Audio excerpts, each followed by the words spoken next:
नमस्कार साथियों, स्वागत है आपका हमारे YouTube चैनल पर। तो दोस्तों, आज के जमाने में जब हर यंग इंसान अपने पैशन के पीछे भाग रहा है, कोई डांस सीख रहा है या सिखा रहा है, कोई सोशल मीडिया पर कंटेंट बना रहा है और कोई अपनी ड्रीम लाइफ जीने की कोशिश में है, उन्हें शायद खुद नहीं पता कि वो एक साइलेंट क्राइसिस के बीच में जी रहे हैं। ये क्राइसिस कोई छोटी मोटी दिक्कत नहीं है, बल्कि चाइना के फ्यूचर को हिला देने वाली एक बड़ी प्रॉब्लम बन चुकी है। करोड़ों युवा, चाइना के करोड़ों युवा जो किसी कंपनी में फुल टाइम काम करते हैं या फिर फ्रीलांसर बन चुके हैं, उन्होंने चाइना के पेंशन सिस्टम में कंट्रीब्यूट करना बंद कर दिया है और इसका सीधा असर अगले 10 सालों में देखने को आपको मिलेगा, जब पेंशन फंड के पास पैसा ही नहीं होगा उन रिटायर होने वाले लोगों को देने के लिए जो सारी जिंदगी काम ही करते रहे। इसी टेंशन के चलते चाइना ने 1 जनवरी 2025 को 40 साल में पहली बार चाइना ने ऑफिशियली अपनी रिटायरमेंट एज को बढ़ाने का काम किया। पर सवाल यह है, इतने सारे युवा लोग पेंशन सिस्टम से दूर क्यों जा रहे हैं? क्या यह सिर्फ उनकी पर्सनल चॉइस है या इसके पीछे कुछ और भी बड़े कारण छुपे हुए हैं? आज की इस वीडियो में उन कारणों को ढूंढने की हम कोशिश करेंगे। तो चलिए शुरू करते हैं आज की हमारी वीडियो।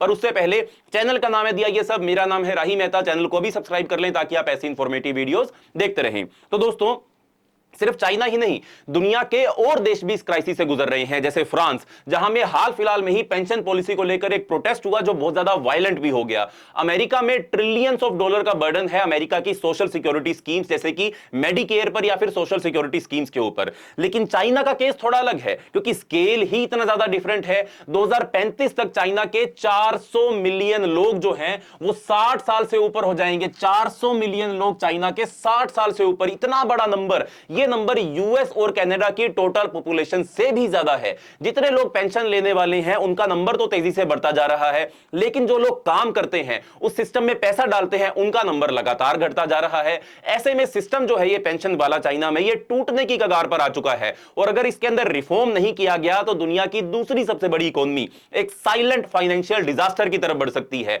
जब ये लोग रिटायर होंगे तो इनमें से ज्यादा लोग कुछ ना कुछ पेंशन बेनिफिट लेने के लिए एलिजिबल भी होंगे। चाइना में हर चीज की तरह चाइना का पेंशन सिस्टम भी साइज और स्केल में बहुत ही ज्यादा बड़ा है। असल में चाइना का यह पेंशन सिस्टम दुनिया का सबसे बड़ा सोशल सिक्योरिटी नेटवर्क है। इसका basic state pension system 1.1 billion यानी कि 110 करोड़ लोगों को कवर करता है और यह चाइना की टोटल आबादी का 80% है।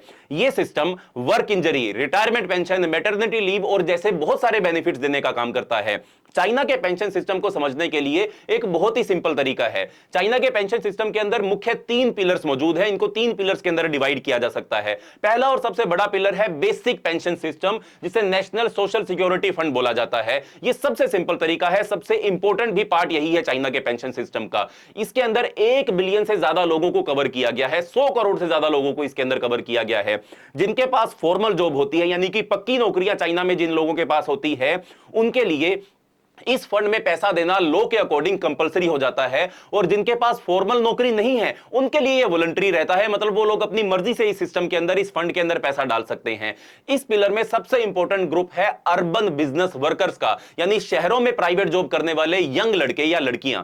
दूसरे पिलर जो है उसे वॉलंटरी कॉर्पोरेशन वाला या वॉलंटरी सेक्टर वाला पेंशन स्कीम के पिलर के रूप में उसको जाना जाता है, जहां कंपनीज डिसाइड करती हैं कि क्या वो अपने एम्प्लॉइज के लिए रिटायरमेंट प्लान देना चाहती हैं या नहीं देना चाहती हैं। आप इसे इंडिया की नेशनल पेंशन स्कीम की तरह समझ सकते हो। यह सिस्टम 31 मिलियन लोगों को चाइना के अंदर कवर करने का काम करता है और इसके पास लगभग 3.2 ट्रिलियन युआन के एसेट्स भी हैं।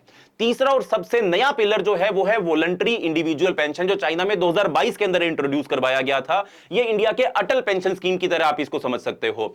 लोग इस टैक्स फ्री अकाउंट में अपना पैसा डाल सकते हैं और अपने हिसाब से जो भी इन्वेस्टमेंट चाहे उसमें लगा सकते हैं।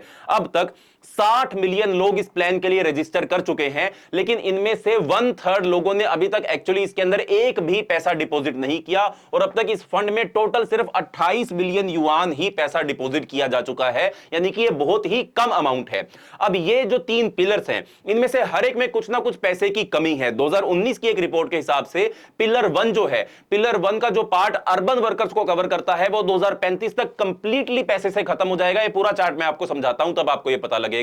रिपोर्ट का जो सबसे इंपॉर्टेंट पॉइंट था यही था जो इस चार्ट के अंदर भी दिखाया जा रहा है कि चाइना के अर्बन बिजनेस वर्कर जो उनका पेंशन फंड का बैलेंस है वो 2027 तक अपने पीक पर पहुंचेगा और 2035 आते आते वो बिल्कुल ही जीरो, बिल्कुल ही खत्म हो जाएगा। उसके बाद क्या होगा? जीरो होगा। उसके बाद पेंशन फंड गिरना शुरू हो जाएगा या कंप्लीटली खत्म हो जाएगा। इसके पीछे का मेन रीजन क्या है? इसके पीछे का मेन रीजन है चाइना की डेमोग्राफी। चाइना की डेमोग्राफी के ऊपर ही सब कुछ डिपेंड करता है। आपको शायद याद होगा कि 1979 में चाइना के अंदर वन चाइल्ड पॉलिसी को इंट्रोड्यूस किया गया था 1979 के अंदर, और उसके 30 सालों के बाद तक चाइना के सभी कपल्स को सिर्फ एक ही बच्चा पैदा करने की परमिशन थी। चाइना की वन चाइल्ड पॉलिसी 1979 में इंट्रोड्यूस हुई ताकि तेजी से बढ़ती हुई पॉपुलेशन को कंट्रोल किया जा सके। अपने गोल्स के हिसाब से यह पॉलिसी काफी ज्यादा सक्सेसफुल रही। आप चार्ट में देख सकते हो, लगातार पॉपुलेशन ग्रोथ रेट जो था वो चाइना का गिरता हुआ चला गया, और इसके साथ ही बर्थ रेट डिक्लाइन होते चले गए, बहुत ही ज्यादा कम हो गए। इसने एक यूनिक फैमिली स्ट्रक्चर क्रिएट किया जो आज लगभग पूरे चाइना के अंदर ये यूनिक फैमिली स्ट्रक्चर जो है वो कॉमन हो चुका है, जिसे हम 4-to-1 फैमिली स्ट्रक्चर के नाम से जानते हैं, जिसमें 4 ग्रैंड पेरेंट्स होंगे, 2 पेरेंट्स होंगे और एक सिंगल बच्चा होगा। तो यह सेटअप काफी सालों तक चाइना का नॉर्मल मॉडल बना रहा, जब तक सरकार ने वन चाइल्ड पॉलिसी खत्म नहीं की। लेकिन अब सीन उल्टा हो गया है। अब एक ही बच्चा 6 बड़े या 6 बुजुर्ग लोगों की जिम्मेदारी जो है वो उसको उठानी पड़ रही है।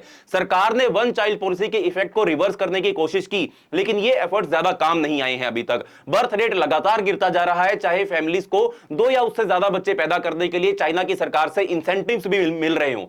चाइना ने अभी भी लगातार 2 साल नेगेटिव पॉपुलेशन ग्रोथ रेट देखी है। जो यंग जनरेशन पेंशन सिस्टम में कंट्रीब्यूट कर सकती थी, उनका नंबर भी कम हो रहा है, क्योंकि चाइना की ओवरऑल पॉपुलेशन भी घटती हुई चली जा रही है। और साथ ही अगले 10 सालों तक हर साल 20 मिलियन से ज्यादा लोग चाइना में रिटायर होने वाले हैं। इसका मतलब यह है कि हर साल ज्यादा से ज्यादा लोग पेंशन लेना स्टार्ट कर देंगे, लेकिन उनमें से कम लोग होंगे जो वर्किंग एज के होंगे, जो पेंशन फंड में पैसा डाल रहे होंगे। और जो जवान लोग वर्किंग एज में हैं, वो लोग या तो अफोर्ड नहीं कर पा रहे हैं, या सिंपल शब्दों में कहें उनकी इच्छा ही नहीं है इसके अंदर कंट्रीब्यूट करने की। इन लोगों के डिसीजन के पीछे एक और वजह भी है, चाइना के फ्यूचर को लेकर, चाइना की इकोनॉमी को लेकर अभी उनको भरोसा ही नहीं है चाइना की इकोनॉमी पर।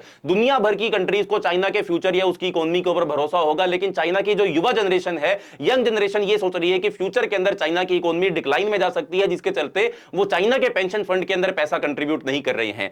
चाइना के फ्लेक्सिबल वर्कर्स में ज्यादातर लोग 40 साल से कम के हैं, और 70% लोगों की मंथली इनकम जो है वो चाइना में जो फ्लेक्सिबल वर्कर हैं $1100 प्रति माह से कम है। इसका मतलब है कि इनमें से काफी लोग अपने खर्चों को ही पूरी तरीके से नहीं कर पा रहे हैं, तो पेंशन सिस्टम में पैसा डालना उनके लिए मुश्किल हो जाता है। और फुल टाइम जॉब होने का मतलब यह भी नहीं है कि पेंशन में ज्यादा पैसा कंट्रीब्यूट किया जाएगा।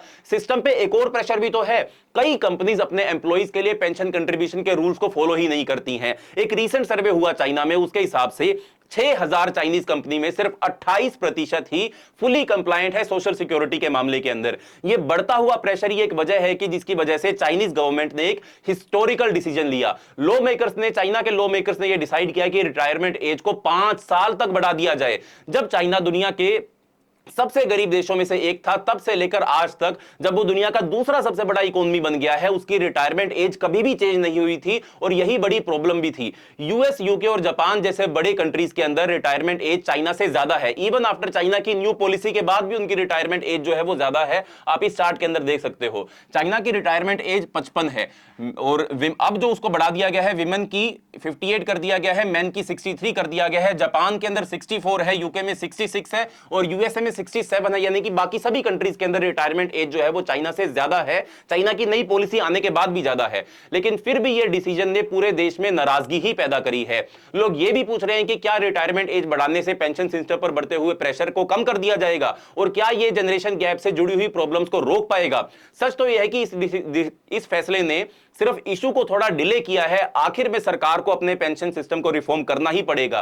पेंशन जैसे सिस्टम किसी भी कंट्री की बैकबोन होते हैं। ये सिर्फ बुजुर्गों की लाइफ सिक्योर नहीं करते हैं, बल्कि फ्यूचर जनरेशन को भी एक स्ट्रॉन्ग बेस देते हैं। लेकिन जब यंग जनरेशन ही इस सिस्टम से ट्रस्ट हटा लेती है, तो सवाल उठता है, क्या हम फ्यूचर के लिए सच में रेडी भी हैं या नहीं है। चाइना का पेंशन क्राइसिस सिर्फ एक इकोनॉमिक प्रॉब्लम नहीं है, ये एक सोशल वार्निंग भी है कि अगर पॉपुलेशन, जॉब्स और सिक्योरिटी के बीच बैलेंस नहीं बनाया गया, तो दुनिया की बड़ी से बड़ी इकोनॉमी भी क्राइसिस में आ सकती है। अब जरूरत है रिफॉर्म्स की, नए रूल्स की, और एक ऐसे सिस्टम की जो यूथ का ट्रस्ट जीत सके और एल्डर्स का फ्यूचर सिक्योर कर सके। आखिर में एक स्ट्रॉन्ग देश वही होता है जो अपने बुजुर्गों की रिस्पेक्ट करता है और अपने जवानों के भविष्य को बनाने का काम भी करता है। तो दोस्तों, ये थी हमारी आज की वीडियो। अगर आपको ये वीडियो और एनालिसिस पसंद आया हो तो वीडियो को लाइक करें, वीडियो को शेयर करें, चैनल को सब्सक्राइब करें। मिलते हैं अगली वीडियो के अंदर, तब तक के लिए बाय बाय, धन्यवाद, जय हिंद।